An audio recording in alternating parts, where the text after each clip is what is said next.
Hey, this is Michelle at the top of the show. So, last Sunday, at time of recording on Trans Day of Remembrance, a vile human being entered a club in Colorado Springs in Colorado and shot and killed 5 people, including 2 trans people, and injured up to 25 others. This is a developing story at time of recording. We make no reference to it in the episode because it hadn't happened when we put all this together, but it didn't feel right to just launch this episode into this world without mentioning it at the top, and we'll probably be going into it in a lot more depth next week. But currently what we know is very little. The name of the shooter has been released by police in the United States. We're not going to say it. We'll never say it because fuck that person. There have also been various reports around a potential non-binary identity of the shooter. That has come from one bit of legal paperwork that has stated that the shooter's pronouns are they, them. At this point, anyone saying what this shooter's gender identity is premature, so I would not necessarily go out and try and find info on that because there isn't anything, and more will be revealed later. But at the moment, and for the foreseeable, I think the focus should be on the victims who died. So, those who died were Raymond Green Vance, a cisgender man who was in the venue celebrating a birthday with his girlfriend's family. He had just started a new job in the area and was excited to receive his first wage, a wage that he will never get. Ashley Powell, her sister, told NBC that Ashley had spent the day with a friend where they shopped and had a meal before capping the day off by attending the LGBT venue where she was ultimately killed. She leaves behind a husband and 11-year-old daughter. Derek Rump, he was an employee of the bar. He was a bartender. He had a habit of playing Britney Spears songs incredibly loudly whilst he was on shift, to the point where people could hear Britney Spears songs outside. According to a regular, he was what made the venue special. Also amongst the dead, Daniel Aston. His mother said that he was a born performer. He was also working at the venue as a bartender along with Derek Rump. His mother said that he was a performer who would perform drag. He transitioned whilst he was in college, and his mother regularly attended his shows. Several people that we know have said that they met Daniel on various Zoom calls during COVID-19 lockdowns. Trans masculine people would gather on different Zooms, and many people met him there and had nothing but good things to say about him, and many people are thoroughly heartbroken that he is gone. And last but really not least, this is in no particular order, this list, Kelly Loving was killed at the venue too. She was described as someone who would give anyone the shirt off her back if they needed it. Her friends and family told reporters that she was a mother figure who cared greatly for others in her community. Members of the Denver transgender community have been talking to the press and saying that she is going to leave a massive hole in their community. 2 trans people, 3 cis people of various sexuality lost their lives. Their names and stories may be lost in the coming weeks. Do not forget what this is about. We will have more on this on the next podcast, and probably have more on this online, on our website, on socials, and all the other various places. What a way to start an episode. But yeah, let's get on with the episode. The category is What the Trans Darling.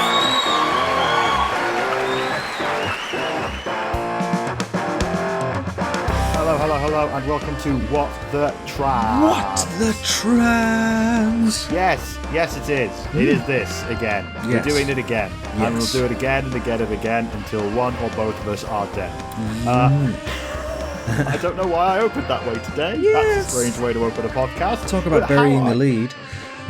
Just a little bit. How are you doing? What's going on?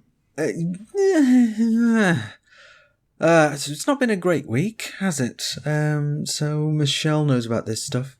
But for you, dear listener, Ashley has once again been the recipient of some really, really shitty luck. I managed to find a really good power chair with the money that I had as a gift for birthday, basically, which was earlier this month. A power chair being a motorised or electronic wheelchair. An electric wheelchair, exactly. So the thing is, I live at the bottom of a hill, so if I want to go to the shops or to get into town proper, I have to go up that hill, and I've tried a few times and I just can't do it. I can't propel myself up there, and it's getting even more and more difficult lately with the MS affecting my left hand. So anyway, long story short, I decided I needed a power chair, saved up, ordered one, a second-hand one, had it delivered. And it was between ordering the wheelchair and it arriving, the lift in my building broke. So as we record this, I have not left my apartment for 2 weeks because I haven't been able to. Because I can't make it down the stairs, which will be good in an emergency, but that's a whole other conversation. So that would have been fine. You know, the wheelchair just kind of waiting down there. It was locked up in a nice secure room. But enter United Utilities and a burst water main, which flooded the ground floor of this building, including my lovely electric wheelchair, and destroyed it. It's useless now. So that was a bit rubbish. I hadn't even had a chance to sit on it. I hadn't even, seen the thing with my own eyes. I'd seen photographs of it, obviously. But... So let me summarise this. Yes, go on. First off, the lift in your building broke and you're 9 stories up, so you have been essentially stuck in your home for what, like 10 days now? Well, it is 14 days today, so it's your literal 2 weeks. Well, okay, that's not great. I mean, that's horrible in itself. Yeah, it's not great. And then you ordered a power wheelchair. Yes. Of several £1,000s worth. Yes. Were unable to get it up the lift because the lift was broken. Yep. So you stored it, and then there was a leak, and the chair was destroyed. Yes, that's exactly it. Well, actually, I gotta say, that is one of the shittest weeks I've ever heard of a person having. Yes, well, it wasn't great, to be honest. So... I shouldn't laugh, but it's almost comically a terrible week after what has been an incredibly challenging year for you. Yes, indeed. So it's not been super good. And I have to say, on Wednesday, there was a point when my partners were both out of the house, and I just spent 10 or 15 minutes just screaming. Just howling with rage and despair. Anyway, because we're having some work done on the building as well, so we don't have our view, just scaffolding with that white stuff over it, so I can't see the lovely view that we have here on the 9th floor. And there were some guys out on the scaffolding just outside of the lounge window when I was in there just screaming my head off. And the three of them, they sort of looked in and just very quietly shuffled away, sort of without, let's not look in that mad person's window. I mean, that's quite considerate, really. And to an extent, yes, but it was a very, very challenging day to discover that water had, in fact, destroyed my thousands of pounds worth of wheelchairs. So. But the place that runs your building, they know about you, right? They know that you are essentially stuck there until they fix that fucking lift, right? They certainly do, yes. And, we've very much been on the case. And by we, I mean Lexi, darling. Thank you, sweetie. Mwah. Otherwise known as Comrade Girlfriend. Comrade Girlfriend, yes. Well, there's Comrade Girlfriend 1 and Comrade Girlfriend A, because I don't want to imply a hierarchy. Yeah, it's just been a heck of a thing. So one way or the other, I'm going to be reimbursed for the chair. There's a little bit of a discussion/argument, I think, that has been taking place between ourselves and United Utilities and between the place that run the building. Somebody is responsible for this. To my mind, it's kind of both of them, but the person we've been talking to in terms of insurance loss adjustment, he's from United Utilities. And so that is going to be coming back to me. So that's good. But it's only... because the chair was second-hand, and it was a good one. Basically, yeah, it would have been £6,000 or £7,000 worth of chair new, and I thought, oh wow, what a splendid deal! So there's no way I can get that chair again for the money I have. So, at the urging of several friends of mine, I have started a crowdfunder, which I kind of wanted to avoid, and I'm not quite sure why. Possibly just the way I was raised or something, but it never feels good to ask for cash. Yeah, I know, it's really weird, but I have put it on there, and I'm trying to raise as much money as I can to get myself a good power chair, because ideally I'd want one where the leg supports actually lift up, and where it reclines a bit so I can put myself in different seated positions, which is good, because I do end up sitting in the thing all day, really. Yeah, so I've set that up, and we will include a link to that if any of you are feeling a little bit flush with cash. Would really appreciate any assistance anybody might be able to provide, but don't feel guilty if you can't, because if you can't, you can't. So, I appreciate that times is hard for a lot of people. Well, I'm going to say the opposite, Ashley. I'm going to say that everyone absolutely must dig as deep as they can. But I'm also going to say that if they can't, they shouldn't, like you just did. But yeah, if you're listening and you want to help out Ashley, please go to the link in the description. They'll go to our website page where this episode lives, and you'll be able to donate money to Ashley. She could do with the help. And I can personally attest she is quite awkward about all of this. Took a little bit of convincing to get her to do this. Yeah. But just, I think for the able-bodied people listening, and myself, I don't think people like us could necessarily understand how it feels to be unable to get around without mechanical help. I think that is going to be a thing. And just think about when you were in lockdown, right? And you couldn't leave the house. That has been Ashley's life for 2 weeks. Not because of a deadly disease outside of her door, because literally she can't. So, you know. It's not ideal. And yes, and thank you, Michelle, for talking me into it. I mean, I've done it. I asked for a couple of £100 a few years ago for an ADHD assessment, and I felt very similarly to you. I was like, I don't want to do this because it's weird and stuff. And will people do it? But then people did.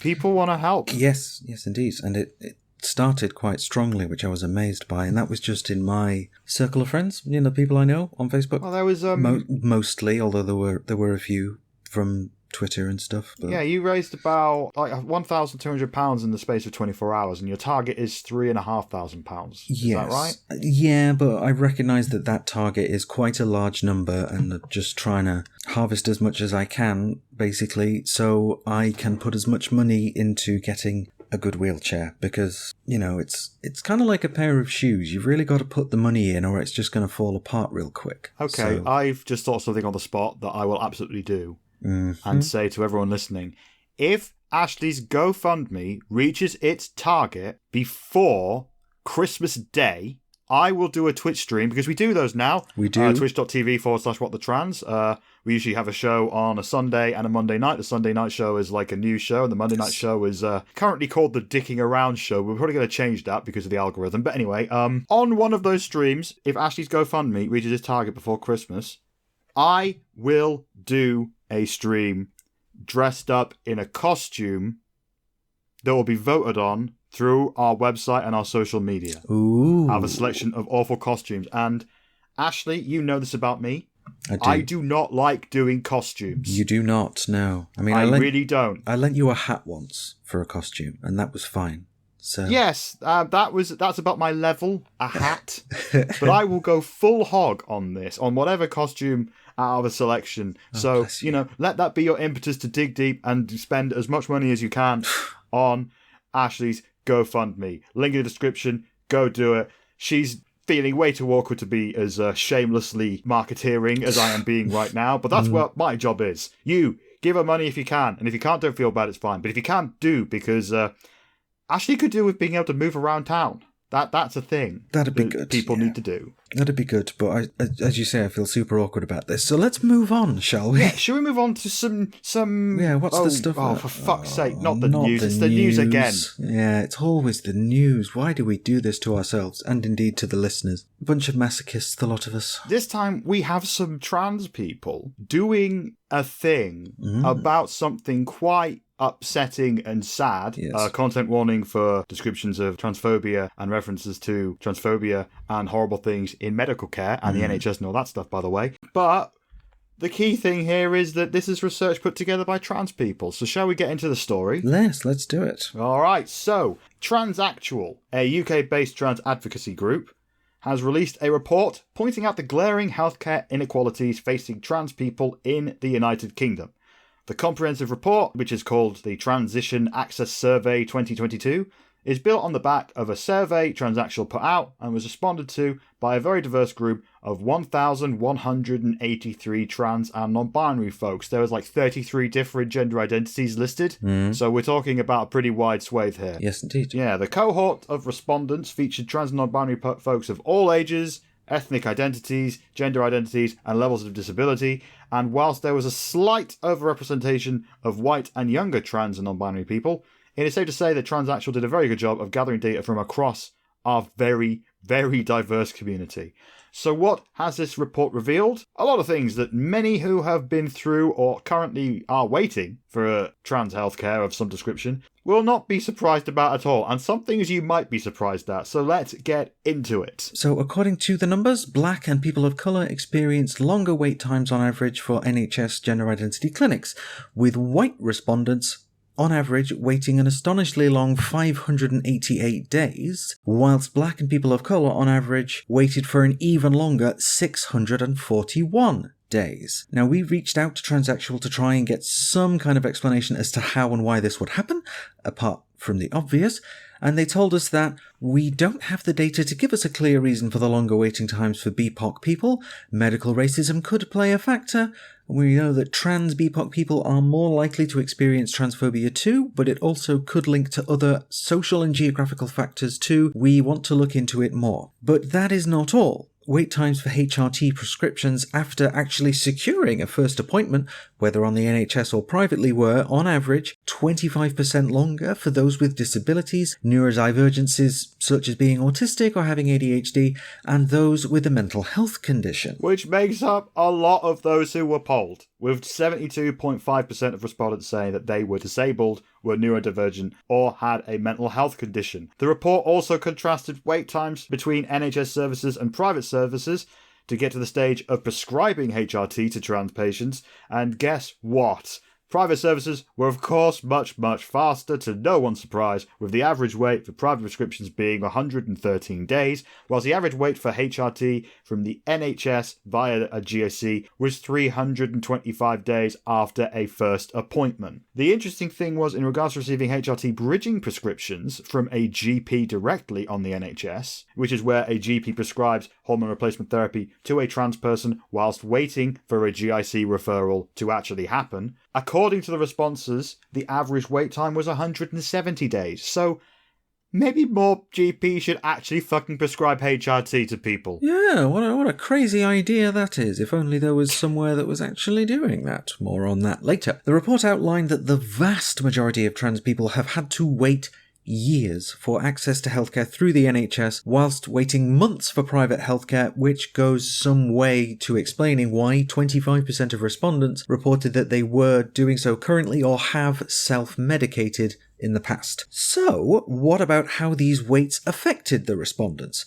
Obviously, these waits didn't make respondents feel any better. 86.9% of those waiting for HRT and 83.8% of those waiting for surgeries reported that the waits had a negative impact on their mental health. I think I would put myself into that category as well. Depression and anxiety were frequently referenced in responses, as well as increased suicidality. What may not appear to be so obvious to those listening is the effect these waits appear to have on the physical health of respondents.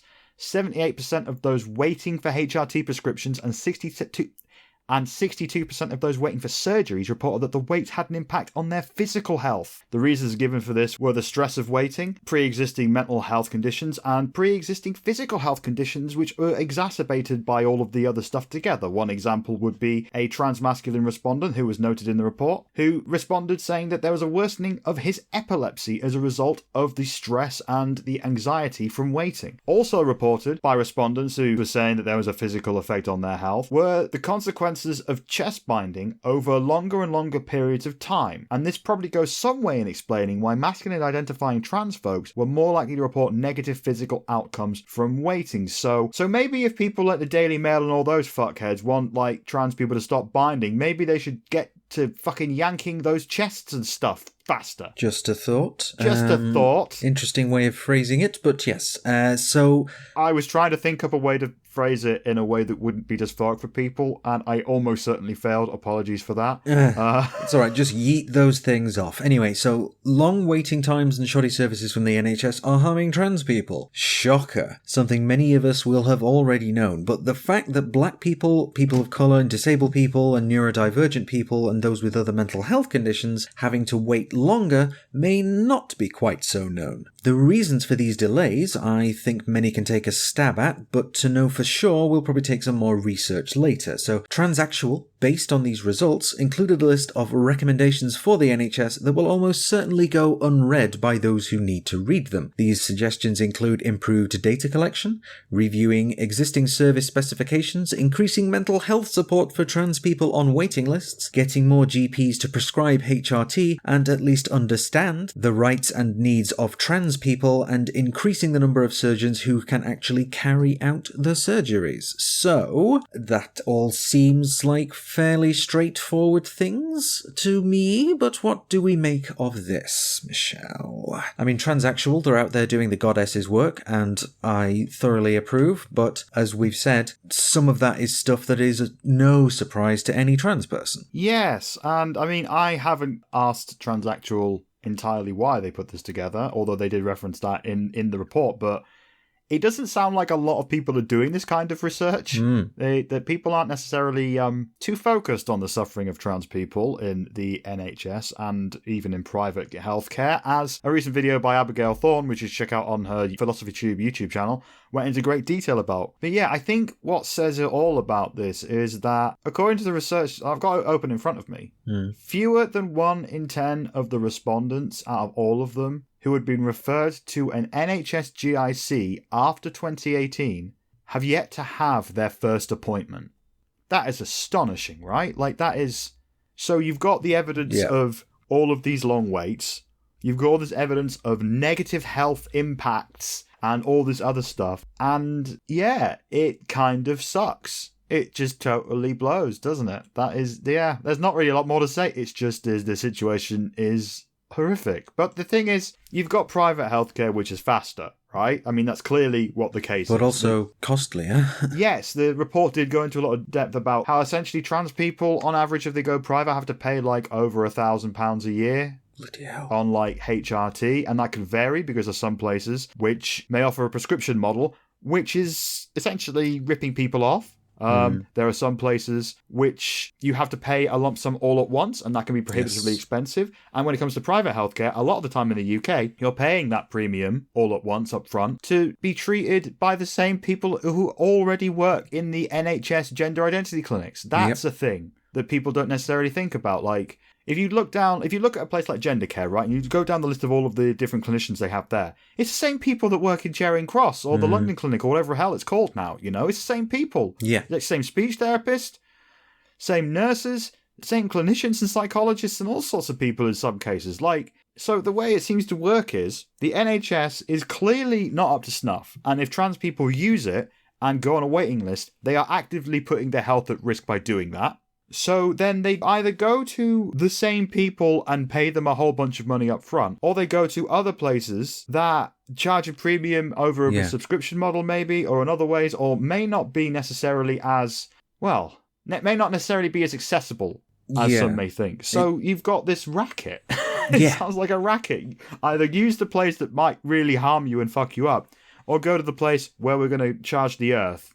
And that's the options in the UK. So no wonder 25% of the respondents have said that they have or are currently self-medding, because honestly, that could be argued as being the more sensible choice out of what is currently available, even though self-medding is not necessarily something that should be... Well, it's hard to say. You know, when you look at this stuff and it's like... it's hard to argue that self-medding is necessarily the worst option here, considering that the other options are so bad. You know, prohibitively expensive or an intensely long waiting list, which, as you say, can have a significant effect on your mental and physical health. You know, even just in my case, that had such an impact on my mental health because I didn't know and I was waiting for so long. Even once I was actually having the appointments and you're having to schlep it down to London every 6 months there was once I came down to London on the megabus, 4 hours there, 4 hours back for an appointment which lasted half an hour. It's like we could have done this easily over the phone. So the way the system is set up is just not actually helpful for trans people. And then you could argue that it was never designed to be. It's like, you know, gatekeep until desistance. Make sure the cis people are comfortable with us. That's the consideration of the treatment, basically. It's not about making trans people happy, it's making cis people comfortable by making them not being able to detect trans people. Which is why I got railroaded into voice therapy that I didn't want, which we can consider that as some sort of foreshadowing. Is that with that guy called Matthew by any chance? It wasn't a guy called Matthew. It was a woman at MRI. And so I had to book time off work every week or every 2 weeks to go and speak to this woman. And she genuinely was lovely, but I never wanted to be there in the first place.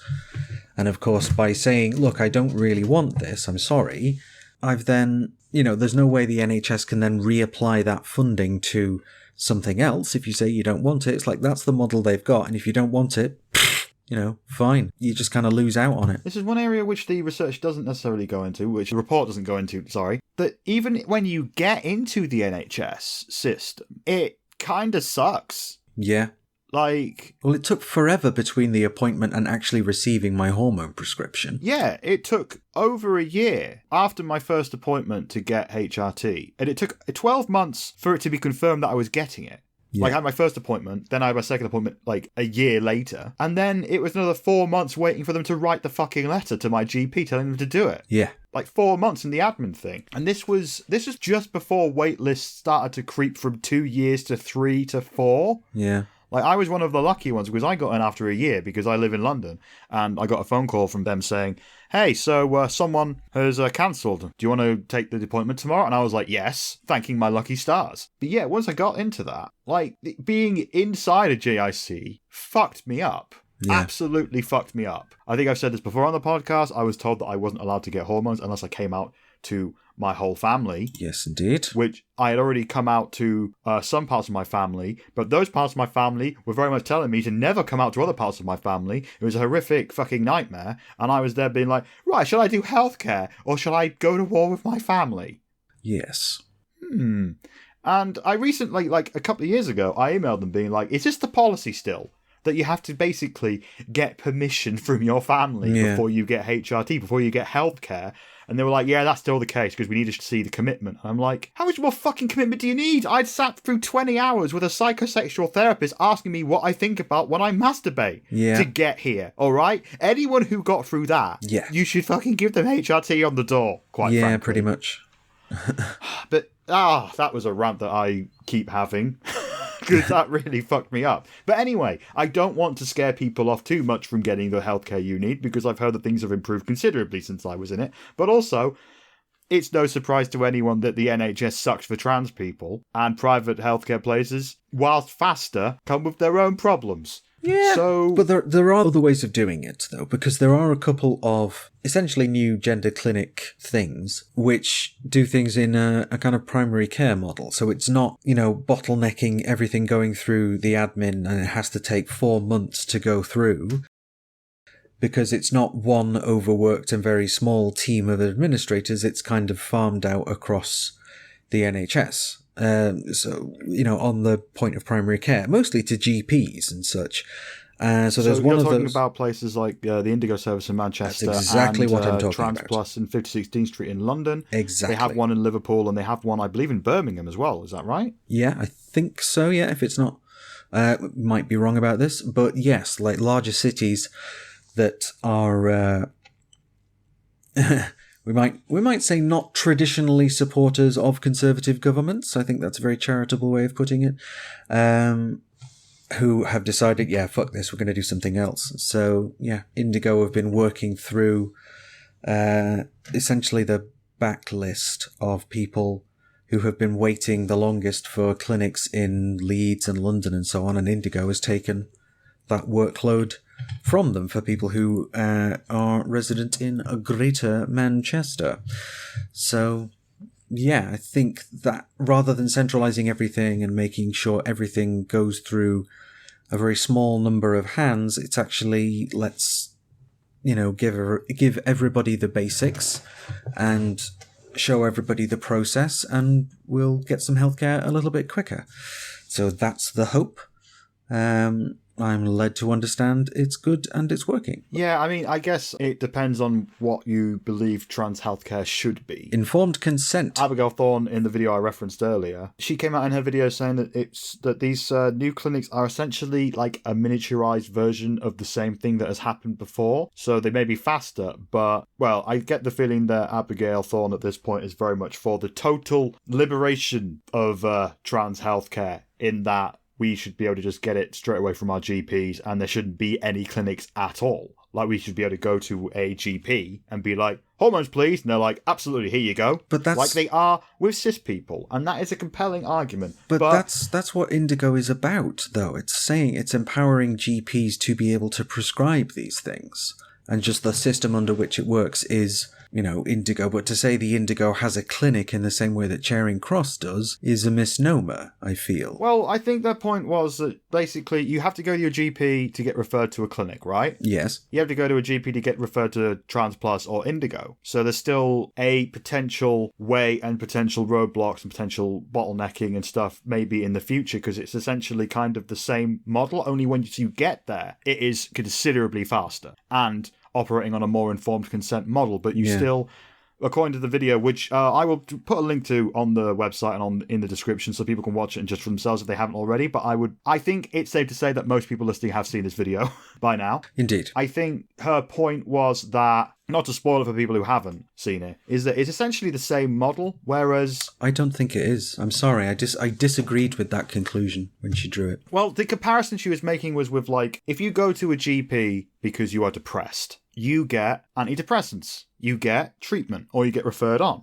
to someone who does therapy. You say to your GP that you are trans, they go like, and before you can get any treatment at all, you got to go off to a whole other place when the GP could do that treatment and would do the same treatment if they were cis. You see what I mean? Like, if you are demanding HRT as a cisgender woman in her 50s, you will get it from your GP. And soon enough, and this is basically from the video, I'm basically sort of paraphrasing now, you'll soon be able to get estrogen over the counter of a pharmacy, whereas trans people can't do that. Well, it's just that is not how Indigo works, is the thing. So, but anyway, let's, I'm not interested I'm not interested in having an argument about the minutiae and detail of somebody else's YouTube stuff. Go watch that. Yeah. It's very comprehensive, but I have to say I did disagree with that part of it.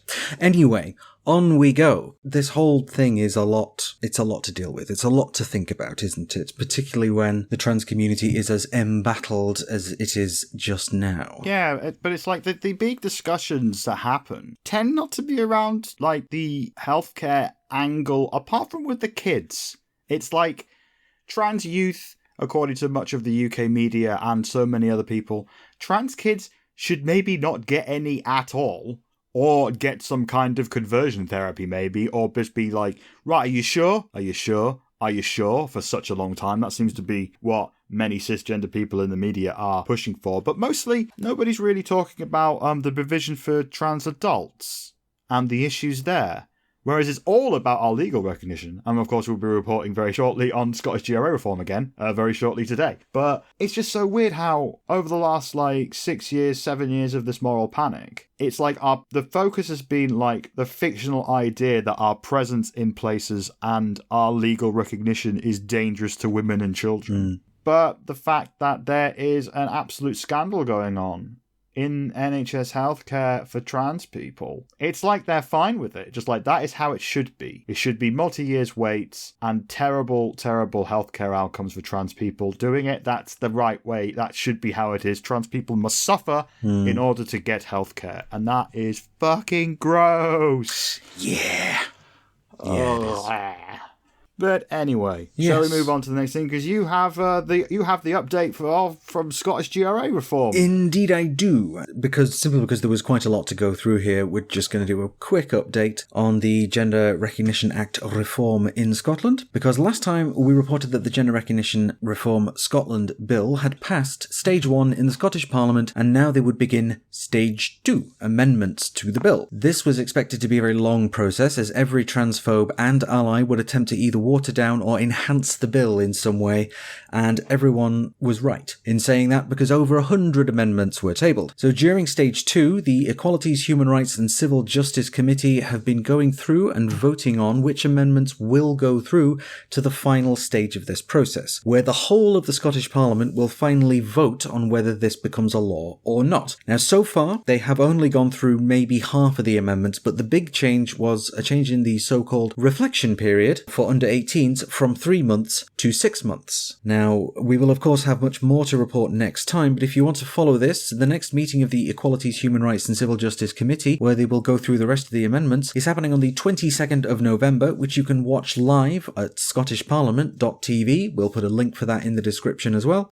So, Michelle, what do you think of the increase in waiting for youth? You know, the youth trans people who do exist, by the way. Well, when I was sat there watching this debate, and, I meant to watch it because it happened at 9 a.m. on the 15th of this month, November. Yeah. But the night before, I went to the Trans in the City gala in London. Yes. And I drank too much. The next day, I missed it. Okay. So I had to watch it later in bed with a raging hangover, and it was so hard to keep up because they released this list of amendments they're going to go through, right? Yeah. But it's complete fucking gobbledygook. Like, I couldn't understand what it was changing in the bill. So when people started talking about amendments, I was so glad that they were basically explaining what their amendments would do, like each one. I see. In the debate, because thank God for that, because otherwise I would have been fucked. But yes. I was watching them talk about these amendments, and they were just like, yeah, there should be more time for these people to make this huge decision. And it's like, it's not that big of a decision, I don't think. I really don't, because how much of this is going to change their lives? Like, they were talking about, like, changing the sex marker on your birth certificate is going to be, like, the biggest thing that's ever fucking happened to them. Yeah. And it's like, are you fucking kidding? Like, they're 16, 17 years old. The biggest and best thing that's ever going to happen to them is when they hit uni or hit the world when they're 20 and go to a festival, take some MDMA and find the love of their life under a tree and talk about how the world is amazing. That, I think, is going to have more of an impact on their life, on their whole life, than changing their legal gender marker, because I think that's important and people should be able to do it. Of course I do, but they were kind of talking about it like it's like the biggest thing that's ever going to happen to this trans person. Yeah. And it's like, I think bottom surgery for a lot of trans people is going to be a bigger deal. I think being able to grow tits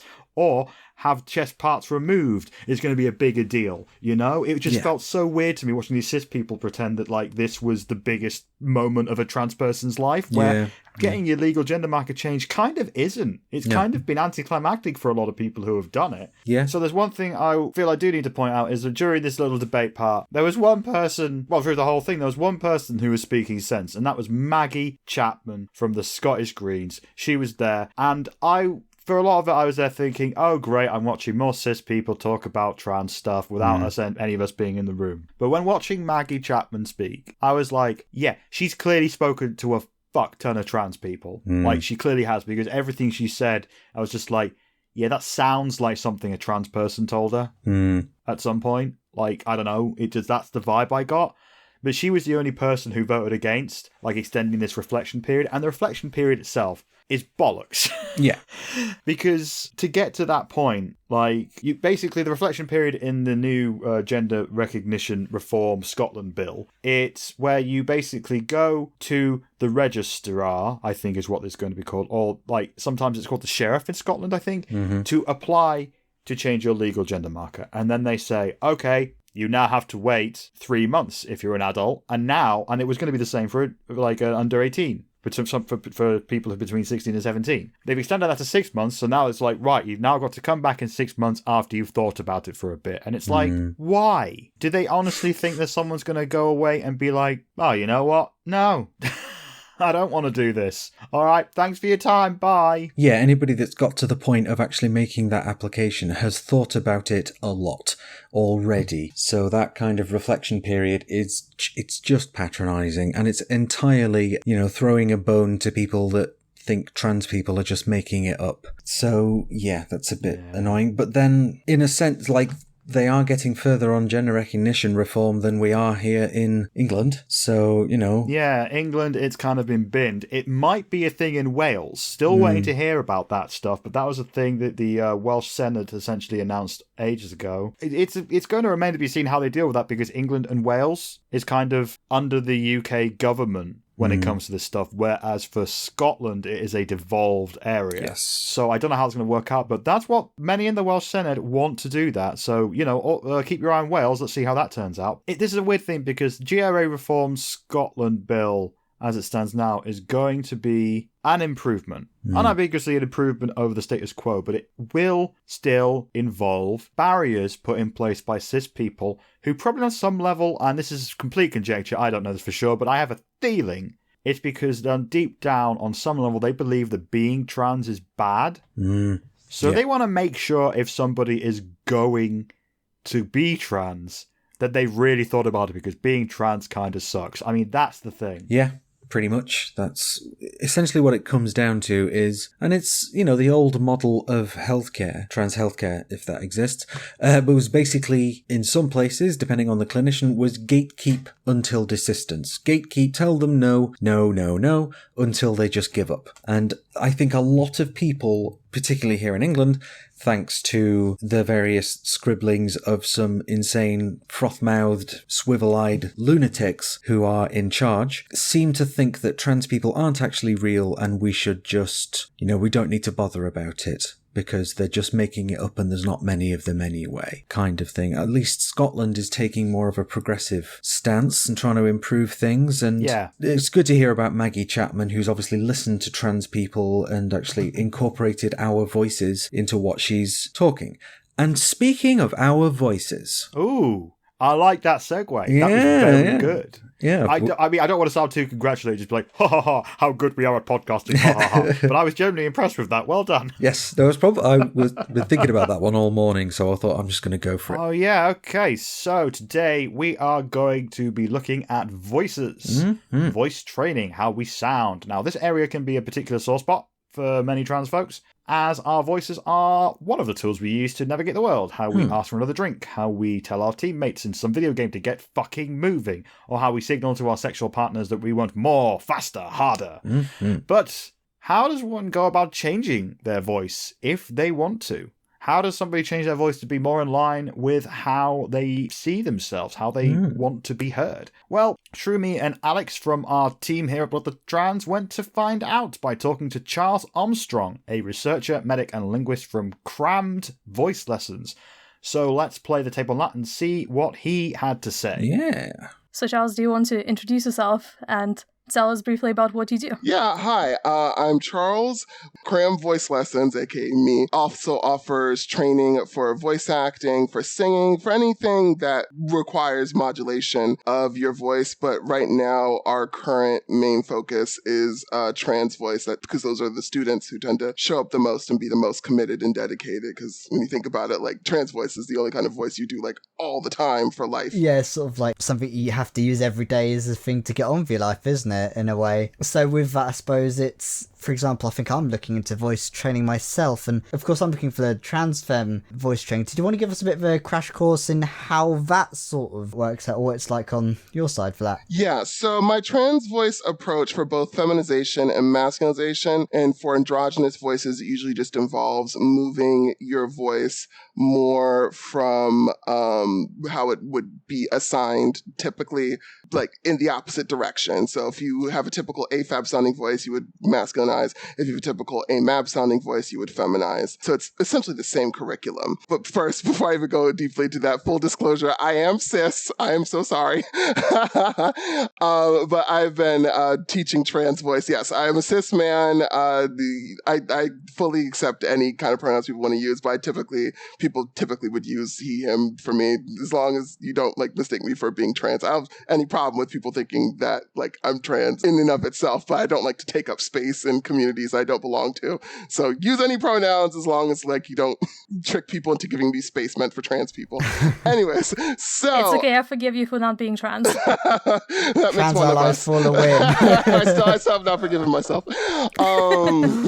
My gender's really mediocre. So in terms of feminization and masculinization, it's 4 core tenets of trans voice. For feminization, you move them in one way, and then for masculinization, you move them in the opposite. So starting off with feminization, I'm going to actually start off with a little bit of masculinization because my baseline voice is already pretty effeminate, so I want you to be able to hear the difference when I feminize. So first up, we have pitch. So I'm talking at a higher pitch right now, and obviously it doesn't change like a whole lot about my voice. I think it just gives it a sense of like excitedness or urgency. It doesn't really move the needle that much when it comes to vocal gender. So this is me talking at a higher pitch that you would probably find a lot of adult femoids talking at, but obviously this pitch by itself doesn't do a whole lot, and I think the industry in general focuses way too much on pitch. If you have that pitch app on your phone that tells you what vocal gender you are, based off of pitch alone, delete that shit.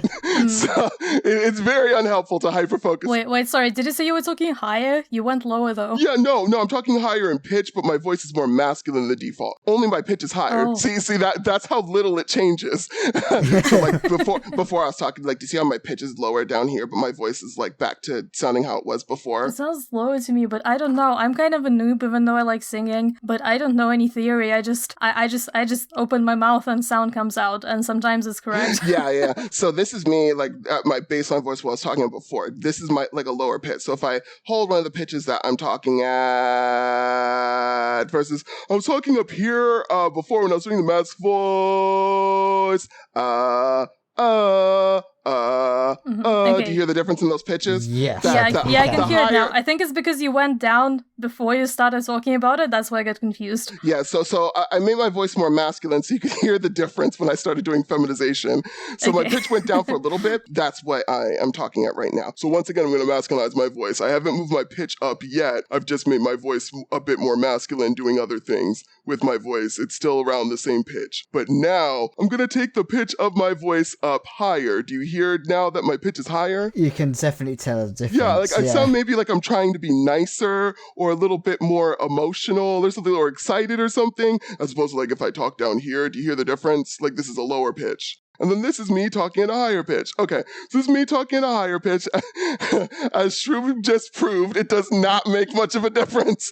So delete that pitch app from your phone now. Okay, so there must be other things we have to do instead, right? Right. We're going to get to the actual things that are actually helpful. So this is me talking at a higher pitch. And now what I'm going to do, and y'all who are with me now live can see my mouth actually do this, but you'll be able to hear it if you're listening along. I'm going to make the size of my mouth smaller. This is going to feminize my voice a little bit more, and it makes it sound sort of like gay lispy. So I'm just like making my mouth space smaller. My lips are more pressed against my teeth. My tongue is a little bit more forward, and there's just other articulators inside the mouth that are getting smaller. Okay, so now I'm going to lighten my voice by doing something called increasing my open quotient. So that makes my voice sound a bit smoother. I haven't changed the pitch of my voice. It's already at the same pitch that it was at before. That didn't do much difference. But now my voice sounds a little bit lighter because my vocal cords are touching less when they vibrate. And that makes it sound like my vocal cords are smaller, aka more feminine. And then the last thing... It sounds a lot more feminine this way. Yeah. Oh, definitely. It sounds kind of very soothing. I like it. I'm going in the order of like least difference to biggest difference. So approximately. It depends on what your starting point is. So then the last thing I'm going to do is I'm going to lift my larynx up, and that makes my voice sound like a little bit squeakier, brighter, and that's all the things together. Do you hear all the differences working together? Oh, blimey, yeah. Yeah. This is like the core feminization toolkit. So now, doing masculinization, I'm going to start off with lowering my pitch. So now I'm at a significantly lower pitch. But if I don't change anything else, do you hear how this doesn't change much? There's a certain threshold. You can change your pitch below it, and it'll start to passively help your voice with masculinization. But most AFABs coming out the gate with no T are usually not going to be able to access those exact pitches. That low-key sounds like me when I'm trying to do something.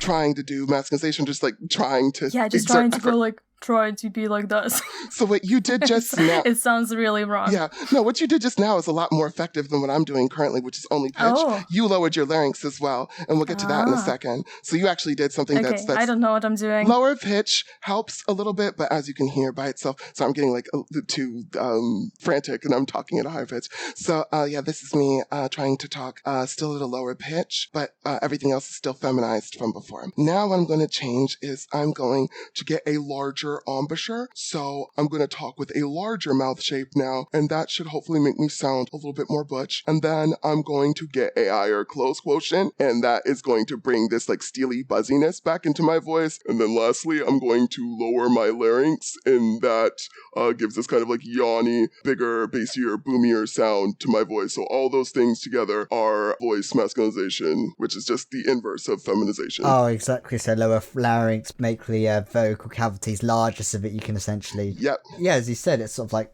the smaller the holes, the higher pitch it goes because you're getting airflow and such. Yeah, exactly. Yeah, my introduction to the voice training server was actually, I was just looking at tutorials on YouTube. Well, basically it was like, I'm really bad at following instructions in general, and I'm very impatient, so I just clicked a video that was like, masculinize your voice fast. And I'm like, cool. Emma Rose voice lessons. Yeah. And yeah, that's my daughter. Oh. Not biologically. Oh. I would have some explaining to do. That video kind of showed like a way to lower it down, and it was really helpful. It said to talk as if you're yawning all the time, and that's what I try to do. It is actually quite effective. I mean, I feel like I have noticed a slight difference at least, although one thing that really irritates me is that when I talk, in my head it sounds a lot better than in recording. When I listen to my voice recorded, I'm like, oh my god, cringe. When I hear it in my head, it's fine. Why? That happens for everyone. There's several theories about that. Some of it, a lot of the theories involve like, you hear your voice partly conducted through bone, so you have a different idea of how it sounds because you hear internal resonance as well, and other people outside in the recordings that you make are not going to hear your internal resonance. One of my theories as well is like sympathetic resonance. You kind of feel your voice a little bit and you don't listen to it as much. So like you can feel yourself lowering your larynx or whatever. So if you feel like you're really lowering your larynx, you can have sort of like a gestalt where your brain imagines a voice with like a really low larynx, or what you imagine to be a really low larynx, and you trigger this sort of auditory illusion because you feel like you're doing it, even if you're not maybe doing your best low larynx. So it's something like that. And then dysphoria is a hell of a drug. So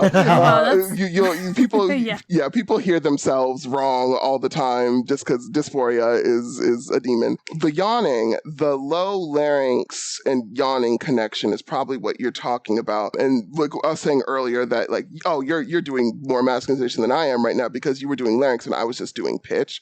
So that's the same thing that I was referring to. So yeah, this is low larynx. If I just like isolate low larynx by itself and I don't really do all the other masculinization stuff, you can hear it pretty clearly, this kind of like yawny, gaping sound. So that's what larynx sounds like. It sounds wrong though. It sounds like I'm trying too hard when I do, because I am. That's a falsetto, isn't it? Yeah, I don't want to get too deep into the weeds of like why that is, but just in general, something to look out for is like when you do the individual modifications of trans voice by themselves, which I recommend that is the best way to do it. Don't just like, I'm going to do the boy voice, I'm going to do the girl voice. Like think, I'm going to do low larynx, I'm going to do high close quotient, I'm going to do large embouchure, I'm going to do low pitch. And think about those things specifically because you can control those things. Like, what are you doing when you try to do the boy voice? It becomes this abstract thing, and it's hard to improve it because you have this really amorphous, meandering goalpost that's hard. And I can see that being really helpful to NBs in particular. Yeah. I really like the way you sounded when it was kind of lower pitch, but still soft. That's how I would like to sound.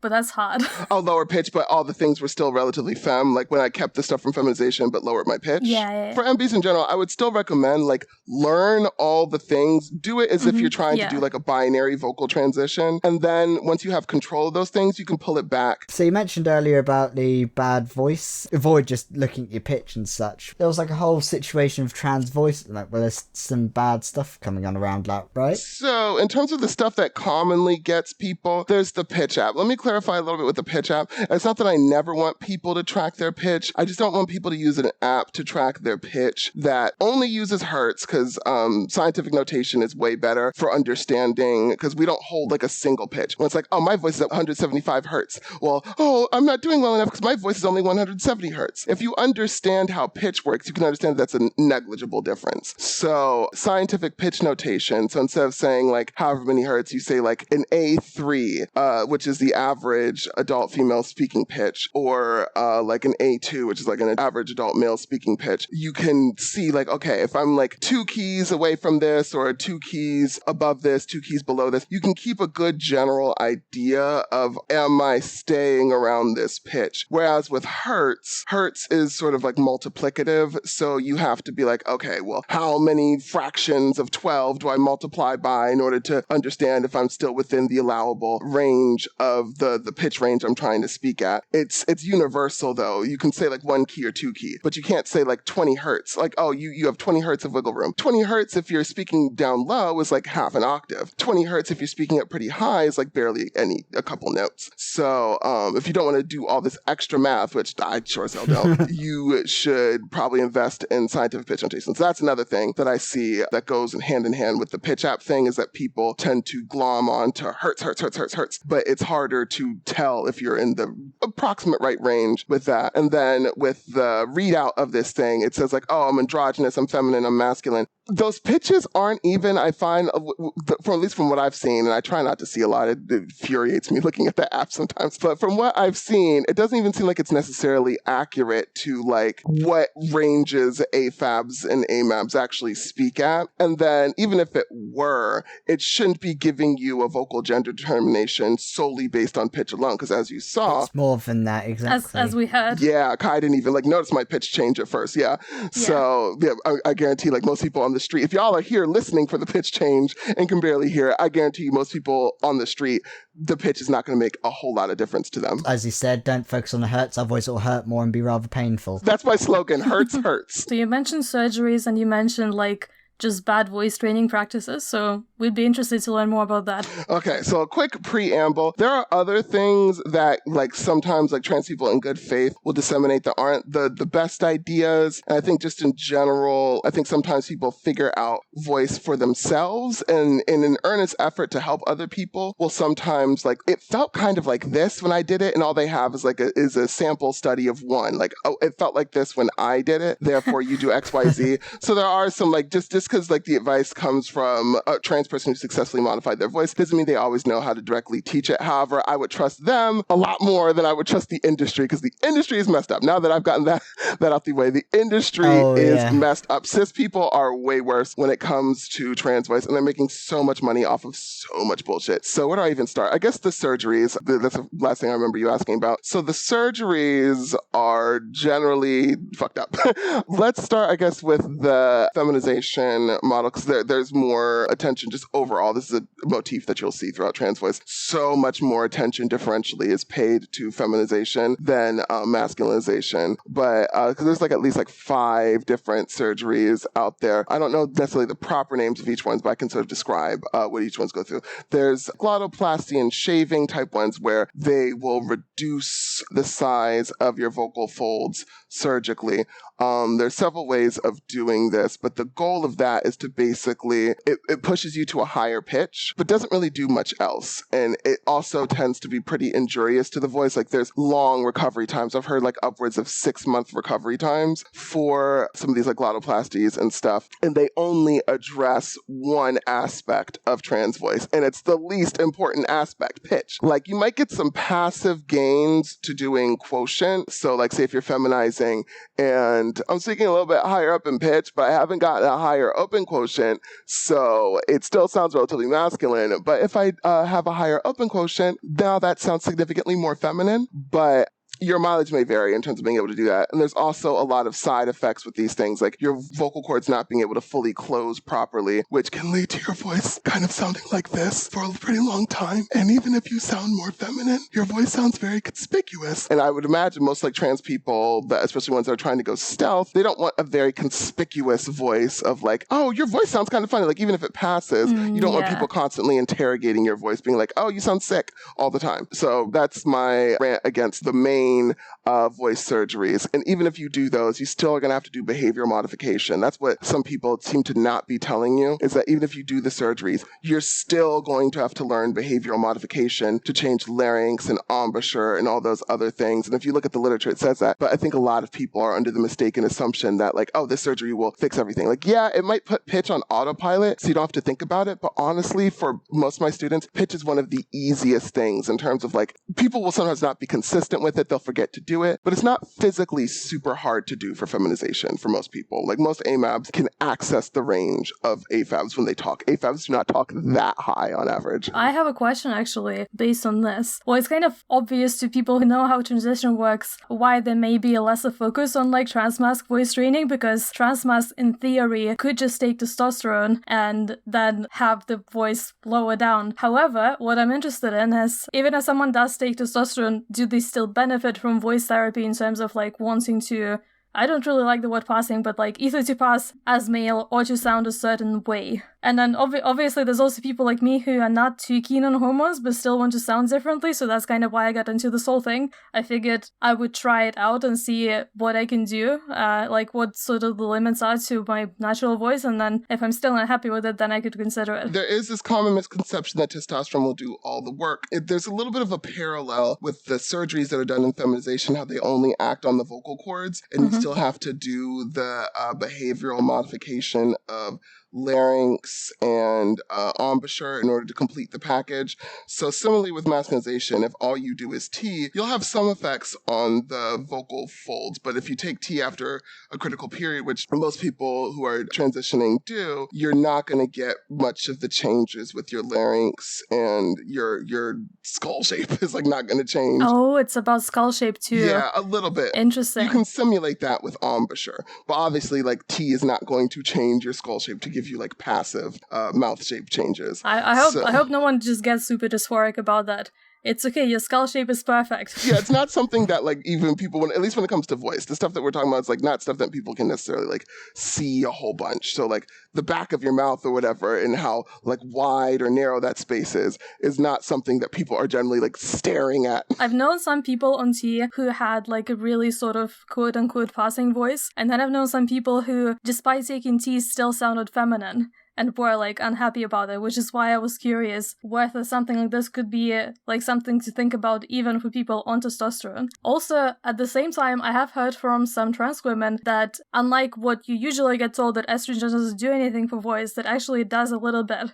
Like, your voice does change on it. But then again, I also don't know if there's sort of science behind that or if it's just anecdotal. I also have a background in endocrinological research, and estrogen, to my knowledge, does not have any effects on the voice that would feminize or even change the disposition of your voice in general. Menopause definitely has an effect on your voice, but that's more the removal of estrogen. Testosterone, yeah, does obviously change stuff, but as I said before, it doesn't do enough by itself. The people whose voices do end up sounding more masculine, I think a lot of them subconsciously, they might pick up some of the modifications of trans voice, or they might have already been doing them, because that's the other thing. You don't need to be on T to do voice masculinization.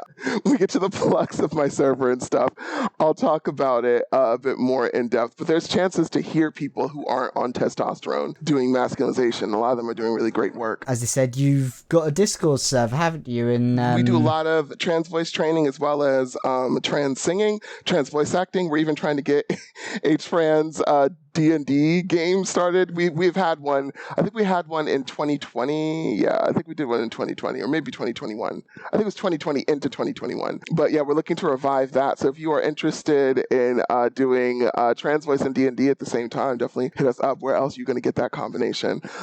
Speaking of my server, we also do have it's like 11 commandments at this point of like how to recognize a trans voice teacher fraud. Like one of the things that is really common that I see with fraudulent trans voice teachers that aren't going to actually teach you to modify their voice. They spend like 5 lessons on safety or whatever. It's like, trans voice is talking. You've been talking all your life. It's not dangerous. So if they're not teaching you how to like do anything that actually moves the gender perception of your voice, you might not be able to fully master it. But if they're not even giving you a single tool to actually change, like, how does this masculinize my voice? How does this feminize my voice? If they're not giving you anything to do that, they're probably a fraud and you should run.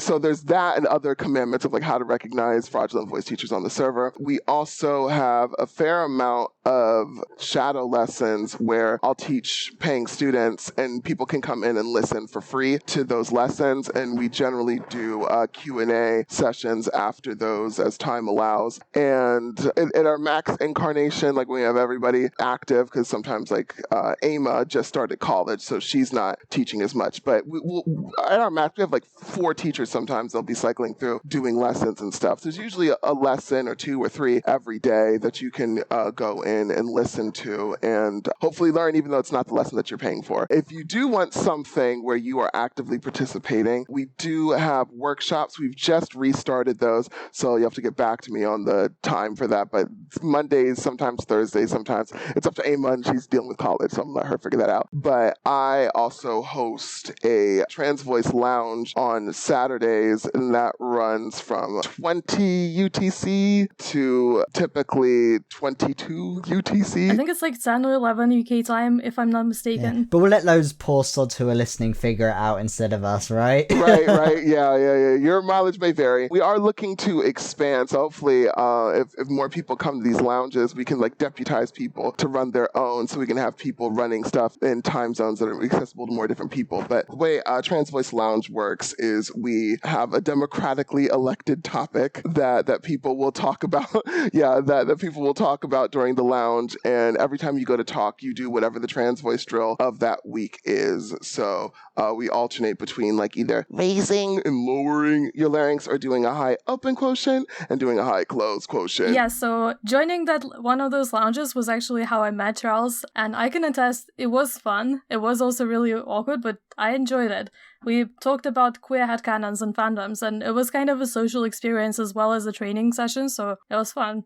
You just talk to a bunch of trans people about random stuff that people want to chat about at the same time you're training. It's kind of also quite good for just generally conquering your social anxiety and stuff, I found. Oh, definitely, yeah. But that's probably why, actually, I didn't know what I was doing, so I was probably doing the wrong drill, which is why you told me, oh, you're not really doing. Oh, you were the one? I think you might have mixed it up and you're doing like the high larynx drill by accident. That happens sometimes. Because it's tried to be like one size fits all, so you have to teach both the masculinization and the feminization. And like I like people will ask questions on how to do both. I think sometimes new people, like, make sure you come on time, because if you come in the middle of the explanation, you might end up doing the wrong drill. So do try to come on time. We do like a bunch of announcements and plugs, because Trans Voice Lounge itself isn't enough to get you from 0 to like perfectly fluent trans voice. There's other tools on the server to help you as well. But then once we finish announcing those, we do a tutorial about like 15, 20, 30 minutes in. And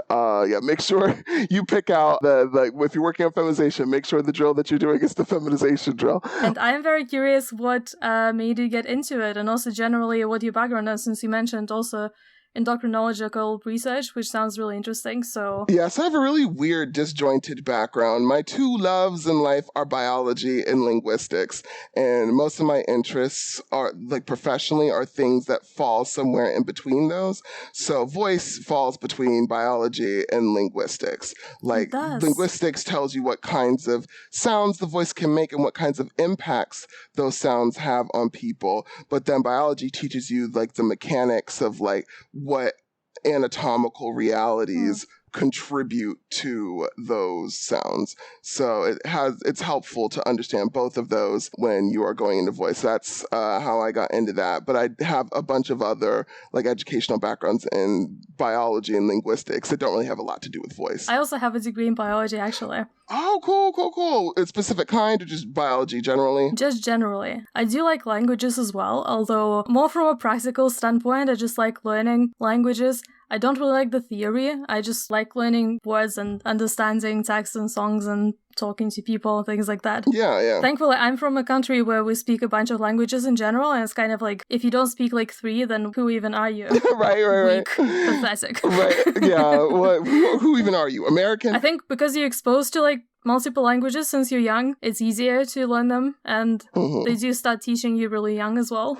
Yeah. Definitely, it's definitely a thing. I sometimes talk about voice as a language, especially when it comes to more in-depth uses of voice. Like trans voice is probably like the most committed form of voice that you have to use a lot, but it's only like 4 things that you have to think about. When you're singing, it's like a whole language in terms of, in order to authentically sing certain styles, there's all these like idioms of vocal technique that you learn. And I find that getting exposed to like playing around with your voice when you're younger and stuff can be a little bit parallel as a plastic period for voice. I used to sing in chorus as well, but I don't really, I'm really bad at music theory. Like I said, I just open my mouth and sound comes out. I do enjoy singing though. So that was another sort of motivation to join the server. Oh yeah, definitely. Come join our trans singing cult. I've been trying to we need more people that are doing like mask singing stuff that want to be able to like sing in a more mask direction. Oh, it doesn't matter necessarily what range you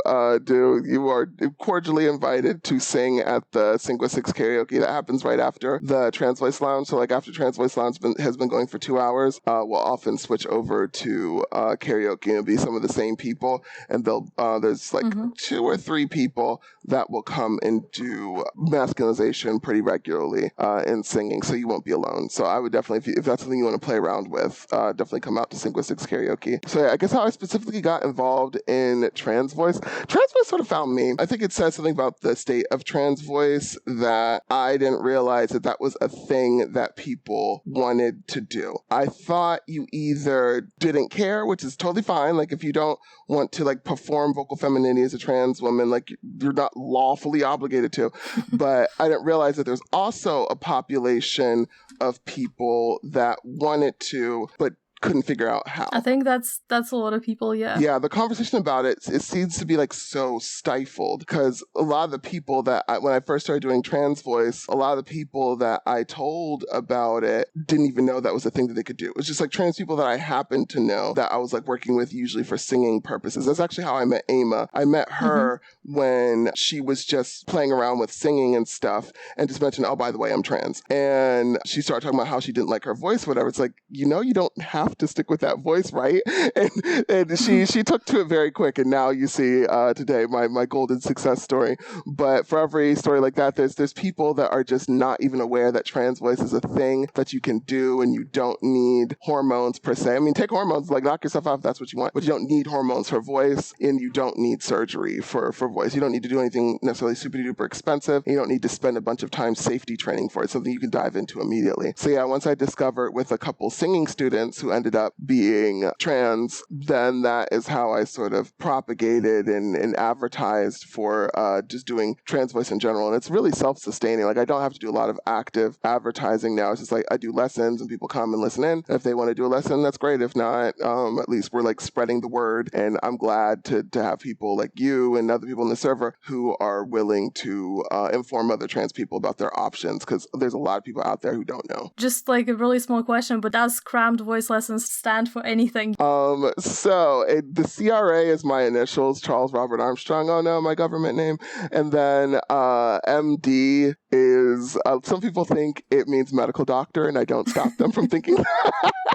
But it actually stands for modern dynamic. I used to go by modern dynamic voice lessons because my voice lessons are modern in that they're not based off of classical. I'm not held to any type of tradition. I'm teaching off of science. So it's universal. And it's dynamic because the lessons are catered to the student. I'm not going to teach you like every student must learn how to do this. I'm like, what do you want to do?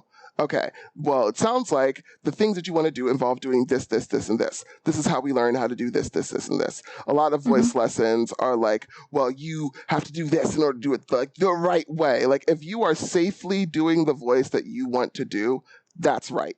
But a lot of teachers will teach, like, you must do this one thing that is the one universal right thing that everyone must do. It's an issue in trans voice, definitely, because there's a lot of mythos about only AFABs can be sopranos and only AMABs can be baritones or whatever. I mean, I'm not a pro or anything in singing, but even I know that's just not the case. Yeah. Well, you're already more advanced than like 70% of voice teachers out there, because a lot of them are really under this assumption, at least 70%, that it's this unchangeable thing. Definitely there's biological contributors to having like higher voices, lower voices based off of like your secondary sex characteristics. However, those are so compatible. Like you can do so much to push back against that. And a lot of like someone being like a super duper high soprano is subconsciously behavioral. Like nothing about AFAB inherently means like, oh, your voice is like super duper squeaky high or super duper bass low if you're AMAB. A lot of like being at the extremes of voice is part secondary sex characteristics, but also part behavior. And I think ultimately in the end, if you're willing to work at it, behavior and what you choose to do with your voice is a lot more important than your congenital voice features. So you can see all that kind of exciting stuff on your server, and this is where you can find Charles/Crammed Voice Lessons, and it was brilliant having you on. I thoroughly enjoyed the chat we had. Well, thank you for having me. Thank you so much for spreading the word. It's just super helpful. I'm just so sick of seeing people get tricked by bad trans voice. So if less people can be tricked by that because of your podcast, I'm so grateful. Yeah, I know. Honestly, it's been a blast having you. So thank you. But yeah, thank you for joining us. Well, yeah, that was pretty cool. If you want to hear more about what Charles is doing, you can follow all of his stuff. We'll link to it in the description, as usual. But if you don't want to change your voice, like me, I've kept this. I'm rocking this voice because it had kind of become part of me and I didn't want to change it, and I felt annoyed that I'd been railroaded into doing it. But equally, I've known several people, trans men and trans women, and a couple of non-binary people, in fact, who wanted to change their voice one way or the other, and doing so really alleviated some of, the dysphoria that they felt about themselves and how they wanted to be able to communicate. So it is absolutely valid and important to provide. So thank you very much to our lovely team folks, Alex and Shroomy, and indeed to Charles Armstrong. And that is, as they say, the show. You can find us at whatthetrans.com. We are on Twitter, of course. Not that that's going to last much longer, we think. Thank you, Elon. Obviously, Facebook /whatthetrans, and our Patreon, patreon.com/whatthetrans. Yeah, listen out for more ways to follow us, because the Elon Musk situation has definitely lit a fire under our ass to find more ways to get the content to the people. Indeed. As Twitter may not be a thing that is viable. Yay, billionaires. Thanks, Elon. Go fuck yourself. Thanks. Fuck you. Oh my god. Yeah, damn right. Don't get me started. But yeah, that's the show. Thanks for listening. Have a good time. Speak to you soon. Bye-bye, everyone. Bye, darlings.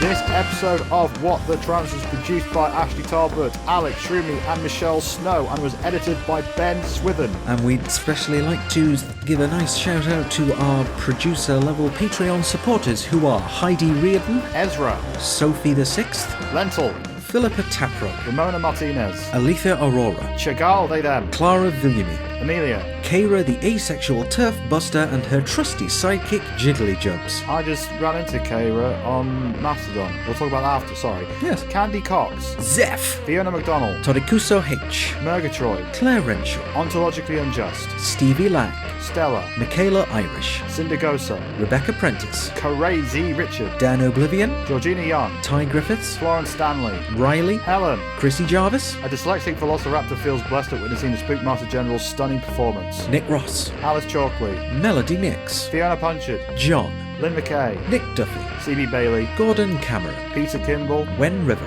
Vic Parsons, Tila Wild, Rowan Littlejohns, Desiree Markland, Patreon user, Vic Kelly, Emma Doyle, Catherine, Elliot McVeigh, Cassius Adair, Melissa Brooks, Ian Coomber, Karakan 12, April Heller, Sophie Lewis, Alexandra Lilly, Claire Scott, Ariadne Pena, Lauren O'Nions, Bernard's Pink Jellybean, Lanos, and Chris Hubley. Thank you, bye-bye. Bye.